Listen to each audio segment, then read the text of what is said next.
You thought I was going to start this video off saying that I could never work another 9 to 5. Bullshit. Which, here's the thing. You're going to see a lot of these videos popping up on YouTube. Why are they popping up? It's because it's trending, right? This is something that's very easy to hop on, make a video about this, and people are going to click on it. They're going to resonate. They're going to, yeah, I can't work a 9 to 5. But let's just be honest. If you got bills to pay, you broke, you need some, you going to get your ass up and go work a 9 to 5 or retail or fast food or whatever have you. You're gonna get up and do what you need to do. Now, me personally, I choose not to work a 9 to 5. And let me explain why. So, for those of you who don't know who I am, my name is Mikhail Falatea, aka Mikhail Casno, the content creator. And I previously used to work in IT for well over a decade. I worked in information security as well as administrative work and telephony. And just in general, when you work in IT, you wear a lot of hats. So, yeah, I did a lot of things. And I did that because, I was taught when I was raised that, you go to school, you get a good education, get a good job, you work that job for X amount of decades, then retire, and then you can enjoy the rest of your life, which when you do the math, average life expectancy is around what, 77 years old or so. And average retirement age is about 65 to 70. So realistically speaking, you have about 7 years to actually enjoy your life on your terms. And the math don't math on that. But I worked that job in IT for a long time. And I did that because it provided what I needed to. I went to school for journalism. I graduated back in 2008 when we had the economic crash. And so I couldn't get a job going into journalism. And what I had to do is I pivoted to IT. Now, granted, at the time, I wasn't a tech person. I didn't really know the ins and outs. I couldn't tell you the difference between a VGA and a DVI. You know, I knew very little about HDMIs. And I honestly just knew enough to get by, but not enough to stand out. So I was working. I started doing, various retail jobs, and then ended up ultimately getting into working for Microsoft. And then from Microsoft, I went to Apple. And then when I was at Apple, one of my coworkers was like, "Hey, this is this IT job I do. They're looking for people to work at a help desk. You can get your foot in the door and then go from there." So I got my foot in the door, worked help desk for about a year and a half, and then went from doing that to being a business analyst, right? So I was a business analyst for telephony, and I set up. If you're out here in Hawaii, you go to any of the hospitals out here, or you call in rather, not go to them, you call in, and you hear all the routing. I'm the guy that set all that up. So I set it up for all the hospitals on all the different islands, and then went from that to doing, administrative work, and then going over to information security. I did that, and I'll tell you this: was it mind numbing, monotonous, soul crushing? Was it thankless? Yeah, that's just how jobs are, and even when you work for yourself, it's not always fun. I think there's a misconception a lot of people have that if they can just be their own boss, they can just do what they love and it's never going to feel like work. No matter what, work is going to feel like work. Even when you enjoy something, you do it long enough. Like I do content creating, I do podcasting, I do voice acting, I do a lot of things. It still is work, right? You still have to have that mindset of treat this like a job. But I did that. And in 2019, in September 4th, 2019, I quit. I quit the job. Now, I'd left under circumstances that ideally weren't the greatest, essentially, not to get too deep in the woods of it. I had a director that I worked with who was overseeing the, what you call it, the, I can't even think of the name of it.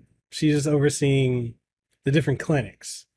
And so I set up One, because granted, I was doing security work. So I set up this one clinic, gave her access and told her not to do anything because I was going on vacation. Don't turn on anything, but here it is if you need to look at it for reference. This fucking idiot turns it on, fucks up all the routing because it wasn't ready. I wasn't done working on it. Fucks it up. And then I'm put in a position where, because she didn't want to take the fall, threw all the blame on me. Now, that's something if you do just general 9 to 5 work or IT in general, it's thankless. You're blamed by everyone for everything. You're not thanked for anything you do right.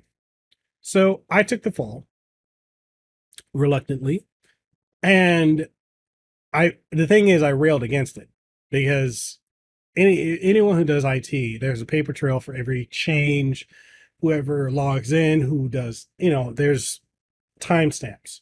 So this fucking idiot threw me under the bus. But then when I came with the receipts, it showed that she fucked up. Then she made it personal. So my office was in her call center, right? And what she ended up doing was making it so that this bitch was petty. Now, I have no problem saying this. So she ended up making it so that I could not go to my office, which is in her call center. So I lost access to the door to get in. My badge didn't work anymore. And then when I was able to get in there, my desk and everything was moved out of my office, my workstation, everything like that. And so it just, any way that she could, she made things difficult. And this is where it comes to office politics. And so instead of me just dealing with the bullshit and, toughing it out because I'm the lowly worker, she's the director, I said, fuck it, I quit. I put it, I said, hey, this is my last day of work. I'm out after this. And this is out. That's it. Granted, I was working over 30 hours a week. There was no team. I was the team, right? And even when I was off and on vacation, I was still having to work. So I just realized I had enough money that I'd saved up because I'm frugal.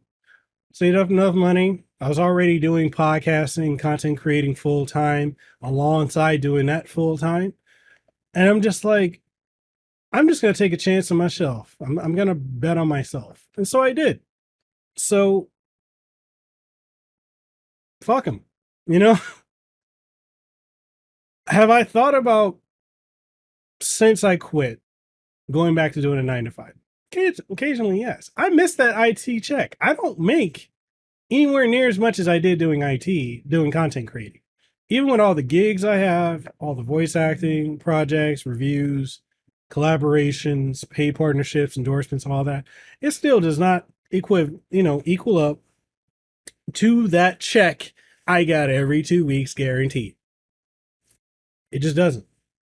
And there are creators, so don't get disillusioned thinking, oh, you're just going to automatically make more money doing content creating than you would 9 to 5. No, because I can tell you, I know a lot of very successful content creators, people with millions of subscribers, people, on YouTube, people with very, very successful, like they do the trends and everything on TikTok and Instagram and all this stuff.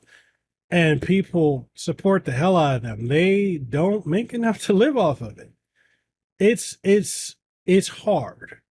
So I do think about going back, but I choose not to go back because I don't have to. But if push came to shove, my ass would go back, right? It's not a question because it's not about I won't. It's about if I have to. I make enough now to take care of my family. My kids are doing well. They're eating. There's, bills are paid. Everything's taken care of. But if I had to go back, I would. I'm choosing not to. Now, I've worked for myself as an independent contractor and entrepreneur for the last 5.5 years. And it's had some really low lows and some really high highs. But I've learned a lot in working for myself. And I've learned that working for myself, being a business owner and entrepreneur, there's more that goes into this than I ever would have thought. If I were to do it again, I would do a lot of things differently. I probably would have started earlier in content creating than what I did. I probably would have started back in 2007, 2008 when I was in college. Granted, it was a different landscape back then, but I would have done that. But um, I know people are tired of working 9 to 5s. A lot of people hate their jobs. I mean, it's a common thing. I hate my job. I hate this. I can't wait to get off work. Can't wait to do this. Can't wait to do that. As soon as I can get off work, because people are fucking tired of working these jobs that treat them like shit. And that's something that the job market needs to improve on. It needs to stop treating workers like shit. But also, there's the fact that you look at the job market now, and there's really no stability. Look at the game industry. Every time you turn around, people are being let go. There's all these acquisitions and mergers, but then people get let go. You look at people in the tech field, constantly letting go. The journalism field, a lot of question marks and asterisks on that. People let go constantly. People in retail, fast food. Just the turnover rate for all these jobs, specifically 9 to 5s, is fucking high right now. So my advice isn't so much to say you can never work a 9 to 5 or to not work a 9 to 5. My advice to anyone who is sick of a 9 to 5 is pick up a side hustle. Pick up something that you can do to generate some revenue on the side, be it YouTube, content creating, DoorDash, Uber Eats, Uber, whatever. We're not in a time, especially with this economy now, for you to be able to just do one thing and one thing only. You can't just work a job and that take care of you, because a job can say fuck you at a heartbeat and move on, and you're screwed. So, there's no job loyalty. So don't be loyal to these jobs. Have a skill set. Have multiple streams of income coming in. And that way, you're ahead of the curve. So would I work a 9 to 5? Can I ever work a 9 to 5 again? Yeah. Will I? Right now? No. I choose not to. When you see all these videos hopping up, it's because people are hopping on the trend. Because what you're seeing is a collective consciousness of people not only trend hopping, but people tired of these soul crushing jobs. And like I said, the math ain't math. And when you only have 7 years on average to enjoy complete freedom. I don't want to be in my 70s or 60s. I'm 35 now. I'll be 36 later this year. And for the last 5.5 years, I've got to live more, do more than before when I was working a 9 to 5. But if I had to go back, I will. All that being said, what do you guys think of the trend that you're seeing every time you hop on YouTube? Do you think these people, they're just lazy, they're not working hard enough? Or do you think people are just fucking tired of how shitty the job economy is right now? Of how these companies treat people like shit? Whatever your thoughts are, let's get that conversation going. And that being said, this is Mikhail Faltea, aka Mikhail Casanova, signing out. Catch you guys in the next one. Peace out and a julio.